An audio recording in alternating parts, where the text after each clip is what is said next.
हाँ तो प्यारे स्टूडेंट, आई होप कि आप लोग अच्छे होंगे और अपने पढ़ाई मन लगाकर कर रहे होंगे। आज की क्लास में हम लोग सामाजिक विज्ञान का 30 मोस्ट वीवीआई ऑब्जेक्टिव को हल करेंगे और उसके बाद हम लोग सब्जेक्टिव को देखेंगे, वैसा सब्जेक्टिव जो एग्जाम में टकराने वाला है। तो चलिए देखते हैं, पहले ऑब्जेक्टिव को हम लोग हल करते हैं, तो उसके बाद सब्जेक्टिव का क्लास होगा। तो एक नंबर हम लोग ऑब्जेक्टिव को देखते हैं। फ्रांस की क्रांति का प्रमुख कारण क्या था?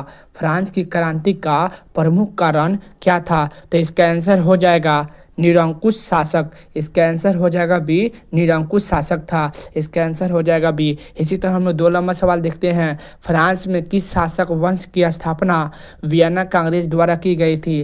फ्रांस में किस शासन वंश की स्थापना वियना कांग्रेस द्वारा की गई थी? तो इसका आंसर हो जाएगा सी, बुरो राजवंश के द्वारा किया गया था। इसका आंसर हो जाएगा सी। इसी तरह हम लोग देखेंगे 3 नंबर सवाल। नेपोलियन संहिता किस वर्ष लागू हुआ था? नेपोलियन संहिता किस वर्ष लागू हुआ था? तो इसका आंसर हो जाएगा डी, 1804 ईस्वी में लागू हुआ था नेपोलियन संहिता। इसका आंसर हो जाएगा डी। इसी तरह हम 4 नंबर सवाल देखते हैं। वियना सम्मेलन कांग्रेस का अध्यक्ष कौन था? वियना सम्मेलन कांग्रेस का अध्यक्ष कौन था? तो 4 का आंसर हो जाएगा डी, मेटरनिक था। इसका आंसर हो जाएगा डी। आप हमारे क्लास को देख रहे हैं तो अंत तक देखिएगा, क्योंकि वैसा हम लोग सब्जेक्टिव को आज हल करेंगे जो एग्जाम में टकराने वाला है। इसी तरह हम लोग 5 नंबर सवाल देखते हैं। क्या कहता है? मेटरनिक व्यवस्था का उद्देश्य क्या था?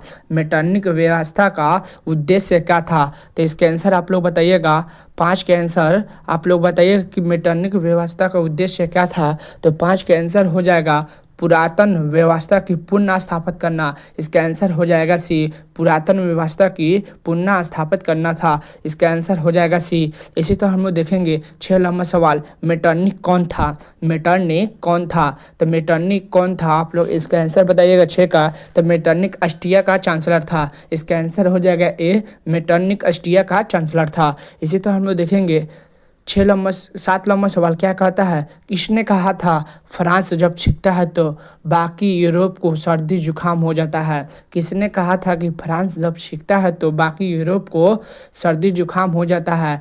किसका कहना है? तो 7 का आंसर हो जाएगा बाबू, मेटरनिक का कहना था कि फ्रांस जब छींकता है तो पूरा यूरोप सर्दमिक हो जाता है। इसका आंसर हो जाएगा सी। इसी तरह हम 8 नंबर सवाल देखते हैं। नेपोलियन कोर्ट में कुल कितने कोर्ट है? नेपोलियन कोर्ट में कुल कितने कोर्ट हैं? तो 8 का आंसर हो जाएगा बी, 5 कोर्ट है। नेपोलियन कोर्ट में कुल 5 कोर्ट है। इसी तरह हम 9 नंबर सवाल देखते हैं। रोमानीवाद क्या था? रोमानीवाद क्या था? 9 का आंसर हो जाएगा बाबू, रोमानीवाद क्या था? तो एक सांस्कृतिक आंदोलन था। इसका आंसर हो जाएगा बी। ये वीवीआई ऑब्जेक्टिव है तो आप सभी से याद कर लीजिएगा कि रोमानीवाद एक सांस्कृतिक आंदोलन था। इसी तरह हम लोग देखेंगे 10 नंबर सवाल। क्या कहता है? इटली एवं जर्मनी वर्तमान में किस महादेश के अंतर्गत आते हैं? इटली एवं जर्मनी वर्तमान में किस महादेश के अंतर्गत आते हैं? तो यूरोप के अंतर्गत आते हैं। इसका आंसर हो जाएगा सी। इसी तरह हमने 11 नंबर सवाल देखते हैं। मारियन किस देश के राष्ट्रवाद का प्रतीक था? मारियन किस देश के राष्ट्रवाद का प्रतीक था? तो 11 का आंसर हो जाएगा आपका ए, फ्रांस का था। मारियन किस देश के राष्ट्रवाद का प्रतीक था? तो फ्रांस का था। ये वीवीआई ऑब्जेक्टिव है, आप सभी से याद कर लीजिएगा। इसी तरह हम लोग देखेंगे 12 नंबर सवाल। क्या कहता है? राष्ट्रवाद की अवधारणा का जन्म किस घटना से माना जाता है? राष्ट्रवाद की अवधारणा का जन्म किस घटना से माना जाता है? तो 12 का आंसर हो जाएगा पुनः जागरण से माना जाता है। इसका आंसर हो जाएगा ए। इसी तरह हम लोग देखेंगे 13 नंबर सवाल। क्या कहता है? 13 नंबर सवाल है, वियना कांग्रेस कब हुआ था? यानी वियना सम्मेलन कब हुआ था या वियना कांग्रेस कब हुआ था? तो 13 का आंसर आप लोग बताइएगा। तो इसका आंसर हो जाएगा 1815 ईस्वी में हुआ था। इसका आंसर हो जाएगा ए। इसी तरह हम 16 नंबर सवाल देखते हैं। 14 नंबर सवाल वाले, 1830 की क्रांति के बाद फ्रांस में किस प्रकार का शासन स्थापित हुआ था? 1830 की क्रांति के बाद फ्रांस में किस प्रकार का शासन स्थापित हुआ था? तो 14 का आंसर हो जाएगा संवैधानिक राजतंत्र। इसका आंसर हो जाएगा बी, संवैधानिक राजतंत्र शासन स्थापित हुआ था। इसी तरह हम लोग 15 नंबर सवाल देखते हैं। क्या कहता है? एक्ट ऑफ यूनियन किस वर्ष पारित हुआ था? एक्ट ऑफ यूनियन किस वर्ष पारित हुआ था? तो 1707 ईस्वी में पारित हुआ था। इसका आंसर हो जाएगा बी, एक्ट ऑफ यूनियन 1707 ईस्वी में पारित हुआ था। इसी तरह हम 16 नंबर सवाल देखते हैं, यंग यूरोप का संस्थापक कौन था? यंग यूरोप का संस्थापक कौन था? तो मेजनी था। इसका आंसर हो जाएगा एक, यंग यूरोप का संस्थापक मेजनी था। इसी तरह 17 नंबर सवाल, इटली के एकीकरण का महिषा कहा जाता है? इटली के एकीकरण का महिषा कहा जाता है। तो इटली के एकीकरण का महिषा का किसे कहा जाता है? 17 का आंसर हो जाएगा मेजनी को कहा जाता है। इसका आंसर हो जाएगा बी, मेजनी को कहा जाता है। इसी तरह 18 नंबर सवाल है, मेजनी का संबंध किस संगठन से था? मेजनी का संबंध किस संगठन से था? तो 18 का आंसर आप लोग बताइएगा। तो इसका आंसर हो जाएगा बी, कार्बोनरी संगठन से था मेजनी का संबंध। इसी तरह हम देखेंगे अगला सवाल क्या कहता है। 19 नंबर सवाल, किसने अपनी कूटनीति के बल पर इटली की समस्या को संपूर्ण यूरोप की समस्या बना दिया था? किसने अपनी कूटनीति के बल पर इटली की समस्या को संपूर्ण यूरोप को समस्या बना दिया था? तो 19 का आंसर आप लोग बताइएगा। तो 19 का आंसर हो जाएगा काउंट कबूर। इसका आंसर हो जाएगा बी, ए भले काउंट कबूर। इसका आंसर हो जाएगा सॉरी ए, काउंट कबूर ने किया था। इसका आंसर हो जाएगा ए। इसी तरह हम देखेंगे 20 नंबर सवाल क्या कहता है, यंग इटली का संस्थापक कौन था? यंग इटली का संस्थापक कौन था? तो 20 का आंसर हो जाएगा मेजनी था। यंग इटली का संस्थापक मेजनी था। इसका आंसर हो जाएगा सी। इसी तरह 21 नंबर सवाल है, लाल कुर्ती का गठन किसने किया था? लाल कुर्ती का गठन किसने किया था? तो 21 का आंसर हो जाएगा गैरिबाल्डी ने किया था। इसका आंसर हो जाएगा डी, गैरिबाल्डी ने किया था। इसी तरह 22 नंबर सवाल देखते हैं, काउंट कबूर कौन था? काउंट कबूर कौन था? तो 22 का आंसर हो जाएगा इटली का प्रधानमंत्री था। इटली का प्रधानमंत्री था काउंट कबूर। इसका आंसर हो जाएगा बी।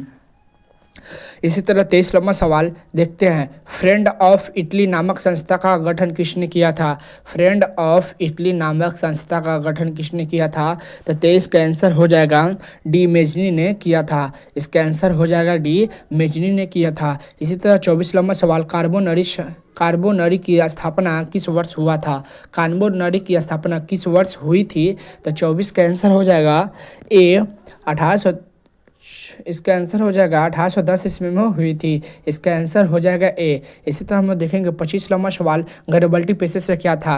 गैरिबाल्डी पेशे से क्या था? तो 25 का आंसर हो जाएगा नाविक था। गैरिबाल्डी पेशे से नाविक था। इसका आंसर हो जाएगा डी। इसी तरह 26 नंबर सवाल देखते हैं, काउंट कबूर को विक्टर एमोलियन ने किस पद पर नियुक्त किया था? काउंट कबूर को विक्टर एमोलियन ने किस पद पर नियुक्त किया था? तो प्रधानमंत्री के पद पर नियुक्त किया था। 26 का आंसर हो जाएगा सी। इसी तरह 27 नंबर सवाल है, इटली के एकीकरण में निम्न में से किसकी संबंध नहीं था? नहीं है। इटली के एकीकरण में निम्न में से किसका संबंध नहीं है? तो 27 का आंसर हो जाएगा बिस्मार्क का संबंध नहीं है। इसका आंसर हो जाएगा ए। इसी तरह हम लोग देखेंगे 28 नंबर सवाल, विलियम प्रथम कहाँ का शासक था? विलियम प्रथम कहाँ का शासक था? तो 28 का आंसर हो जाएगा बी, पाशा का शासक था। इसी तरह 29 नंबर सवाल देखेंगे, जलवेराइन की स्थापना किस राज्य ने की? जलवेराइन की स्थापना किस राज्य ने की थी?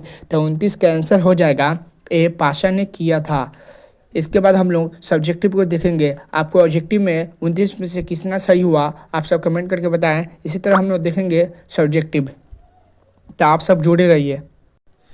तो चलिए देखते हैं हम लोग सब्जेक्टिव का 1 नंबर सवाल, राष्ट्रवाद क्या है? ये 2 नंबर में पूछता है, तो ये काफ़ी महत्वपूर्ण है। तो राष्ट्रवाद क्या है? राष्ट्रवाद एक ऐसी भावना है जो किसी विशेष भौगोलिक, सांस्कृतिक या सामाजिक परिवेश में रहने वाले लोगों में एकता की वाहक बनती है। राष्ट्रवाद एक ऐसी सामाजिक भावना है जो किसी भी विशेष भौगोलिक, सांस्कृतिक या सामाजिक परिवेश में रहने वाले लोगों में एकता की वाहक बनती है। ये 2 नंबर में पूछता है। इसी तरह हम देखेंगे 2 नंबर सवाल सब्जेक्टिव का 2 नंबर सवाल है, 1830 की जुलाई क्रांति का फ्रांस पर क्या प्रभाव पड़ा? 1830 की जुलाई क्रांति का फ्रांस पर क्या प्रभाव पड़ा था?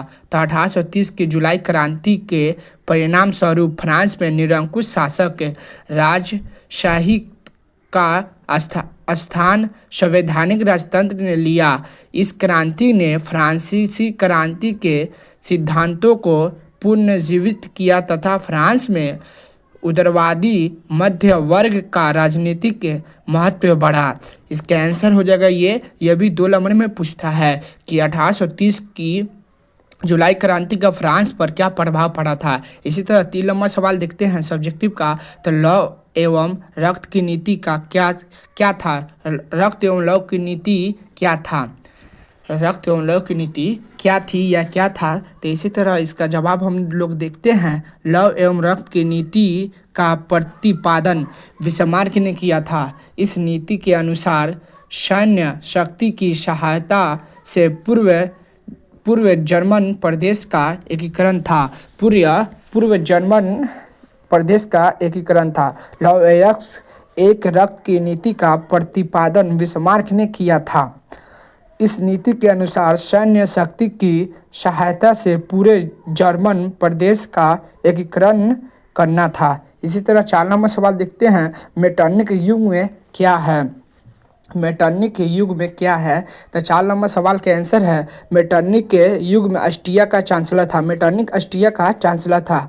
वियना कांग्रेस सम्मेलन के द्वारा यूरोप में नेपोलियन युग का अंत हुआ और मेटरनिक युग की शुरुआत हुई। मेटरनिक घोर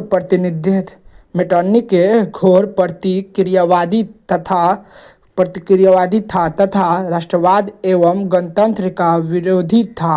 1848 की क्रांति के द्वारा मेटरनिक युग की समाप्ति हो गई थी। ये 2 नंबर में पूछता है। ये VBI है तो आप सभी से याद कर लीजिएगा। इसी तरह हम लोग 5 नंबर सवाल देखते हैं। समाजवाद क्या है। समाजवाद क्या है।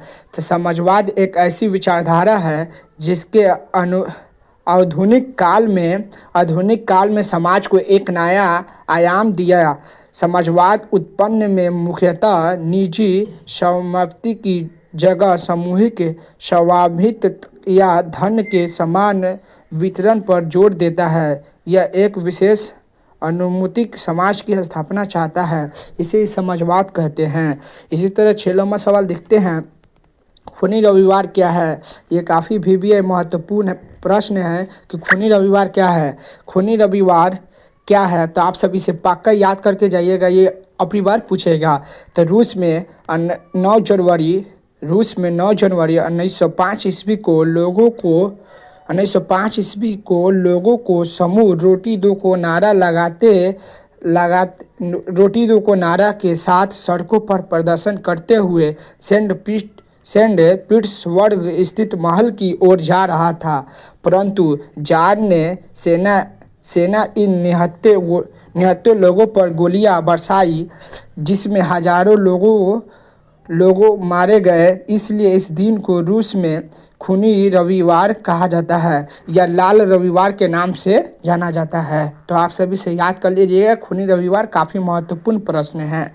इसी तरह हम लोग देखते हैं अगला सवाल क्या कहता है। 7 नंबर सवाल यह आखिरी सवाल है। तो आप सब हमारे चैनल पर नए होंगे तो चैनल को सब्सक्राइब करके बेल आइकन को ऑन कर दे। तो ये 7 नंबर सवाल है कि सर्वहारा वर्ग किसे कहते हैं। सर्वहारा वर्ग किसे कहते हैं। सर्वहारा वर्ग समाज का वैसा वर्ग है जिसमें किसान, मजदूर एवं आम गरीब लोग शामिल होते हैं। कार्ल मार्क्स के अनुसार सर्वहारा वर्ग मजदूरों तथा श्रमिकों का वर्ग था जो सुविधाविहीन वर्ग था जिससे कोई अधिकार प्राप्त नहीं था। यह पूंजीपतियों के द्वारा शोषित तथा उपक्षेहित